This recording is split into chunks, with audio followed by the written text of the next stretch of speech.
வணக்கம் ஃப்ரெண்ட்ஸ், இந்த ட்ரெஸ் வந்து ஃபினிஷ் பண்ணிடலாங்க. கைக்கு வந்து பஃப் கை வச்சு தைச்சி அடியில் கொடுத்துட்டு மேலே திருப்பி தைச்சிடலாம். இது ரொம்ப அழகாக இருக்கும். இது டார்க் ப்ரௌன் கலர் நான் கொடுத்துருக்கேன். இது கை வந்து ரவுண்டாக தைச்சிடலாம். அதாவது வந்து ஷோல்டர்கிட்ட வந்து நமக்கு அந்த சென்டர் பகுதி இருக்கணும். அதுக்கு இந்த பக்கமும் ஃப்ளிட்ஸ் வச்சுருங்க. இப்போ முடிச்சதுக்கப்புறமா கீழே 1 இன்ச்சு வந்து நமக்கு ப்ளெயினாக இருக்குது. அது மடித்து தைச்சிடலாம். இப்போ சாலுக்கு வந்து இந்த மாதிரி சில்வர் கலர் லேஸ் எடுத்திருக்கேன். இது ரொம்ப அழகாக இருக்கும். இது ரெடிமேட் முறையெல்லாம் வந்து நீங்கள் பார்த்துருப்பீங்க.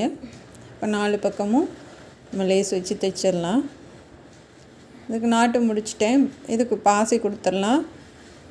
இது லாங் வீடியோ லிங்க் வந்து இதிலே இருக்குது. லாங் வீடியோவை பார்த்து நீங்களும் கற்றுக்கங்க. இது கட்டிங் டிச்சிங் எல்லாம் ஒரே வீடியோவில் சொல்லி கொடுத்துருக்கேன். ரொம்ப அழகான ஒரு லாங் டாப்புங்க.